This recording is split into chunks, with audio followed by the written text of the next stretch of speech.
to my channel. Today's video is going to be about 5 things they don't tell you about being a professional photographer. In particular, a professional commercial photographer or a beauty photographer or a fashion photographer.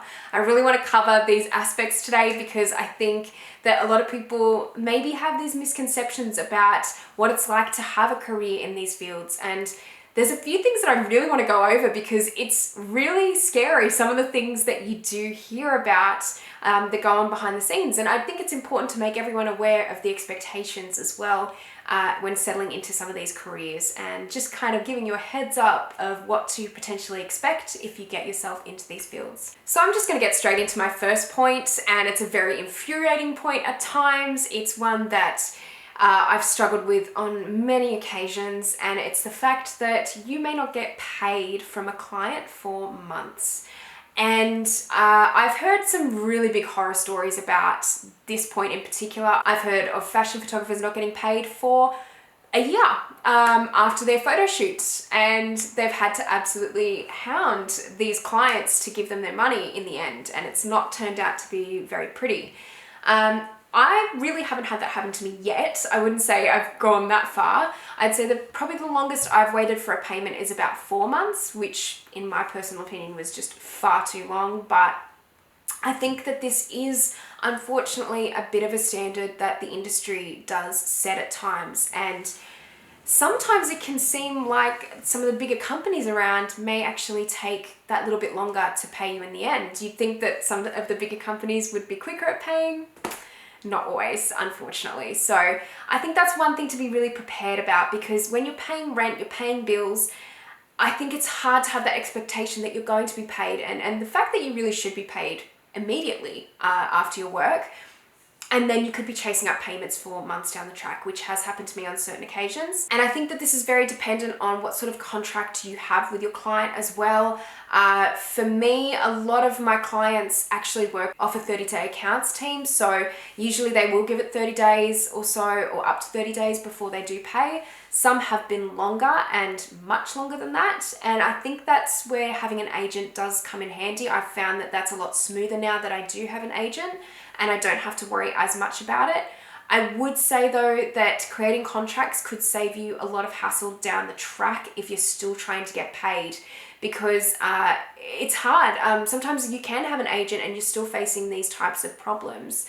And it is, like I said, a bit of an industry standard, which is a massive shame. I think that everyone should be paid pretty much immediately for their work, not months down the track. It is a warning that I would tell young photographers out there, is to have your contracts in place, potentially speak to a lawyer or a solicitor or someone that might be able to help you out in your family that knows a little bit more about this sort of thing. Make sure you put those guidelines in initially, and speak to the client first and let them know about how you want to be paid and when. I think that's a really key point though, is making sure that you communicate with them first, and then you're not going to have as many issues hopefully down the track. But that's definitely something that I wanted to make everyone aware of, is the fact that you will have times potentially where you may not get paid initially if those guidelines are not set in place to start with. The next point I want to make is that quoting can be really a different ballpark every time you do a photo shoot. So it's hard to make videos sometimes when people ask me, how do you charge for your photography? How do you charge your clients?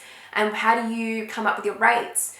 It's not easy. It's actually really not easy, because every photo shoot that I do a lot of the time is very different, and what their expectations are can be really different from client to client. I would say that potentially sometimes I have different rates for different clients because it depends on what they want and they need from my photography and my retouching. Usually the way that I have it set up is half day daily rate, and then I will charge for my retouching on top of that. But things can differ because it's also time for retouching, and sometimes the time for certain images that I'm retouching can be a lot longer than others. So any up close macro beauty shots will take a lot longer to retouch than further away fashion shots. So I think that's something to keep in mind, is to know that you don't have to have everything set out before a client approaches you for a job. You can actually negotiate with them too and see what they are willing to pay with their budget. But just knowing as well that you could be having to set several rates for yourself, so you know that when the time comes and you're trying to charge for a job, you can look at different aspects and then charge accordingly that way. The The third point I want to make is that sometimes you will get 1 or 2 jobs a month, 5 jobs a month, 10 jobs a month, and then some months you may get nothing. This is a very harsh truth I think that a lot of people do find out when they start commercial photography. But I think a lot of the time this will have to do with retouching time as well. So you'll still be working on those days that you potentially may not be getting photo shoots necessarily. But also you do have to charge accordingly because this is the nature of commercial photography. Sometimes some photographers may only get 1 job a month or no jobs a month, and then they might get 10 in the next month. And that's just the up and down of being a photographer overall. Wedding photographers have to experience this a lot because of their seasonal work. A lot of weddings are not done during winter, obviously, so they will have their quiet times as well. And I think that's something to keep in mind, that you may not be booked out for an entire year, you may not be booked out for each month of the year or anything like that. It's very up and down, and you have to learn to kind of ride the waves when they happen, and there will be months where it's very quiet, and I think that's what you have to kind of plan ahead for. The fourth point I really want to make is that studio is really key knowledge that I think is almost essential to really having a great lucrative career with photography. I think that there's this misconception, especially sometimes with younger photographers, and it's one that I had for such a long time, that studio sometimes isn't needed and it's not as important as knowing natural light, which I don't think is the case at all.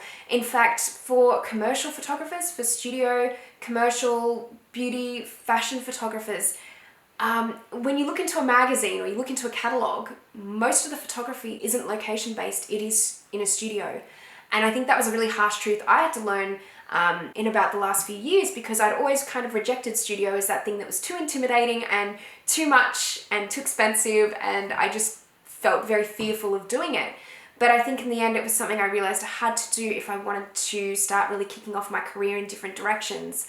And I think studio knowledge, you can never know enough. There's always something to learn, which is actually really exciting, and I really enjoy studio now. But I just want to tell people out there that are starting out with photography to not be afraid of studio, because I think there's a lot of really valuable knowledge in that, and it could really help you have an edge over people that don't necessarily know studio lighting in the end when it comes to commercial jobs. And then the last point I want to make for today is about photography agents. So I think this is a really big question for a lot of people looking at getting into a commercial photography field and whether an agent is right for them or not, but also on how to find one. And a lot of the time is you don't actually look for the agent finds you. So this is kind of different to whereas actors would generally go and find an agent for themselves. With photographers, a lot of the time it is a very lucky thing, and it's about being in the right place at the right time, but also just having that standard of work and having it seen as well at the right time. This isn't always true though, I want to stress that, and I don't think there's anything wrong with making yourself known to agencies around, photography agencies or creative agencies, because I think that's really important to get yourself out there if they haven't seen your work already. But I also think that pitching is such a great idea. There's nothing wrong with pitching yourself to an agent or potentially asking to come in for an interview or really putting yourself out there. There's absolutely nothing wrong with that. But generally, from most people that I have spoken to in the same position and from what happened in my experience, I think my work had just kind of reached that level at the right time as well. And I don't think anyone should really stress too much about always thinking about, I need an agent to find success. That's not always true, and I think that if your work is good enough, if your work is to that standard, then someone will notice you. And there's nothing wrong with kind of giving it that little bit of a kickstart and actually pitching to agencies or making yourself known to them in the first place.